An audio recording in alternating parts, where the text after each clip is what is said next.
Nous sommes le 28 janvier 2016 dans la libre antenne de Radio People, 1 heure avec Pierre Stelet, fondateur, président du conseil d'administration BNJ FM SA. Enfin, il y a toute une holding, je crois, c'est toute une multinationale. Bonjour Pierre, d'abord. Bonjour. Moi, je voulais te remercier parce que si aujourd'hui on se rencontre en 2016, si j'ai une web radio depuis 5 ans, c'est parce qu'il y a 25 ans en arrière, eh ben, il y a un patron qui m'a engagé à Fréquence Jura et puis qui m'a donné l'opportunité de parler dans un micro, et ça c'était un grand bonheur. Ça a duré un peu plus de 4 ans et c'est toi. Et ça c'est magnifique. Donc merci Pierre d'avoir donné la chance, comme on dit, à plein de gens, à des tas de gens, et puis tout cet empire au niveau des médias, c'est extraordinaire. Tout cet arc jurassien, parce qu'évidemment il y a 4 radios, il y a RFJ, RJB, RTN, Griffe depuis 2012, et puis plus des web radios. Plus des web radios, voilà, exactement. Voilà, si, j'ai enseigné pendant 2 ans, même 2 ans et demi à peu près. Puis à l'époque, il y avait quand même pas mal d'enseignants qui bifurquaient, puis moi j'avais envie d'essayer autre chose parce que je prenais pas de risque. Il y avait un manque d'enseignants, donc je savais que si je me plantais, entre guillemets, que je trouverais toujours de quoi revenir dans l'enseignement. Je suis pas quelqu'un qui est sorti de l'enseignement parce qu'il était dégoûté ou parce qu'il s'y plaisait pas. J'avais envie de tenter d'autres choses, et puis ça m'a réussi, voilà. Il faut faire attention, hein, je veux dire, pour moi l'enseignement c'est donner aux enfants, aux jeunes qui se forment, la possibilité de s'épanouir.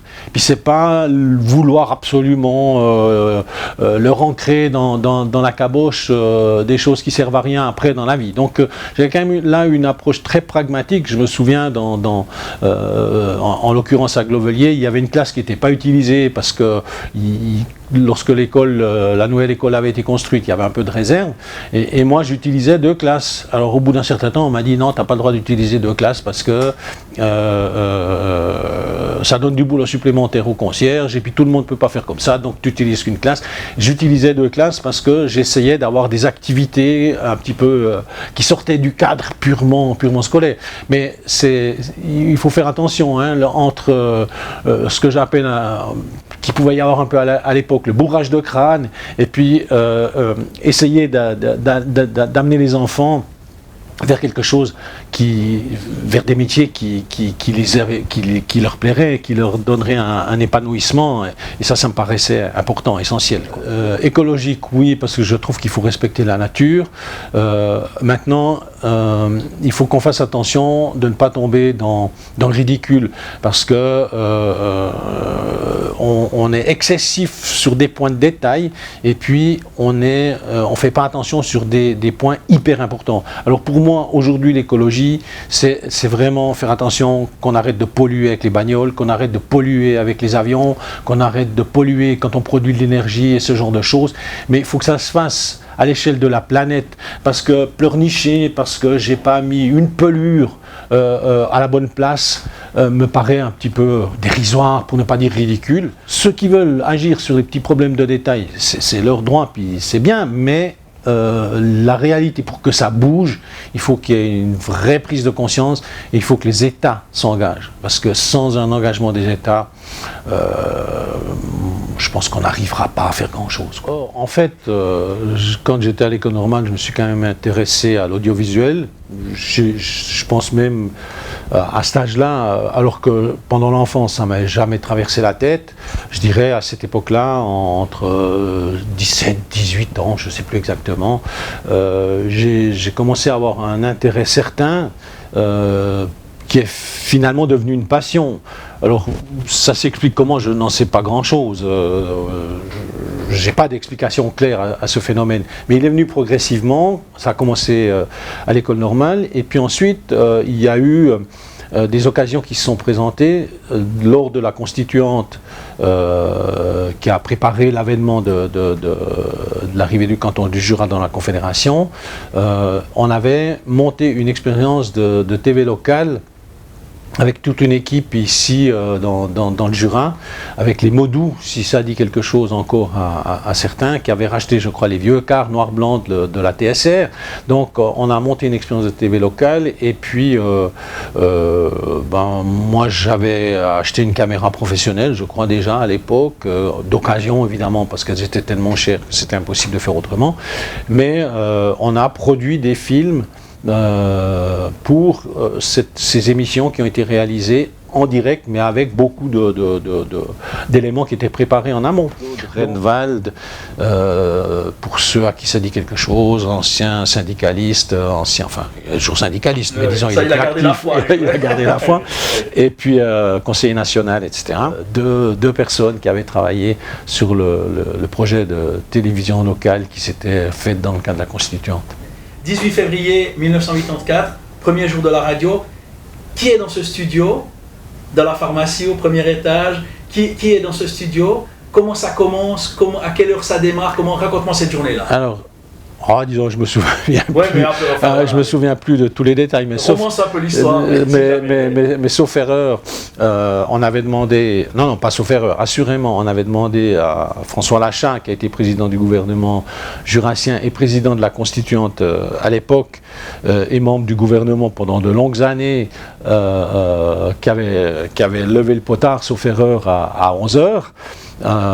Et puis on avait toute une équipe qui était dans le terrain. Il y avait Pascal Rebeté qui était sur la route devant l'hôtel de ville à côté de la fontaine, je ne sais plus comment elle s'appelle, et il y avait toute une équipe qui était dans le terrain et qui demandait aux gens s'ils arrivaient à nous capter. On ne demandait pas de téléphoner aussi.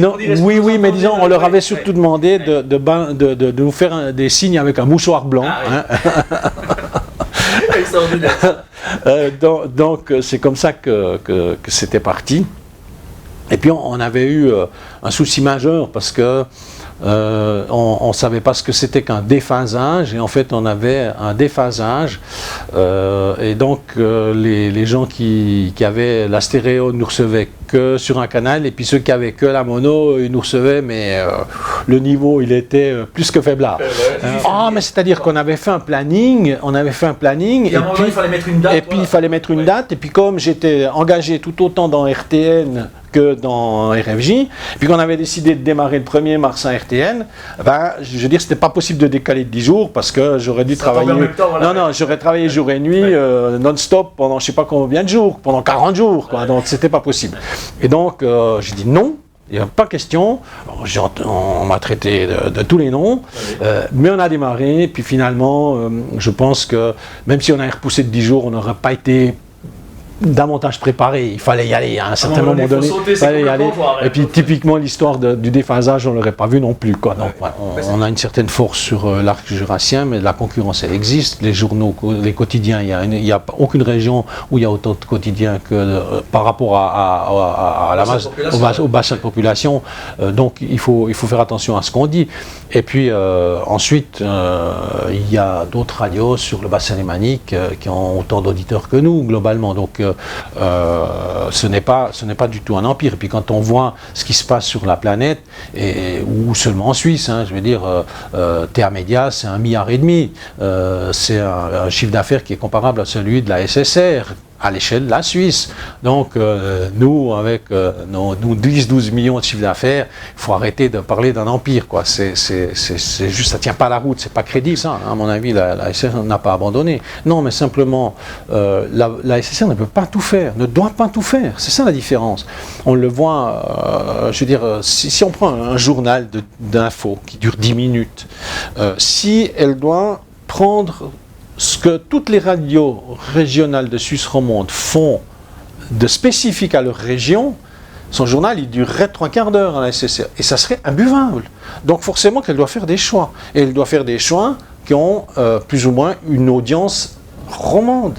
Donc, et les radios régionales, que ce soit Rhône, Chablais, Fribourg, RTN, RFJ, RJB, etc., le rôle, c'est de faire de l'information régionale. Alors après, on peut le prendre, je ne sais pas, au niveau des sports. Nous, on a suivi le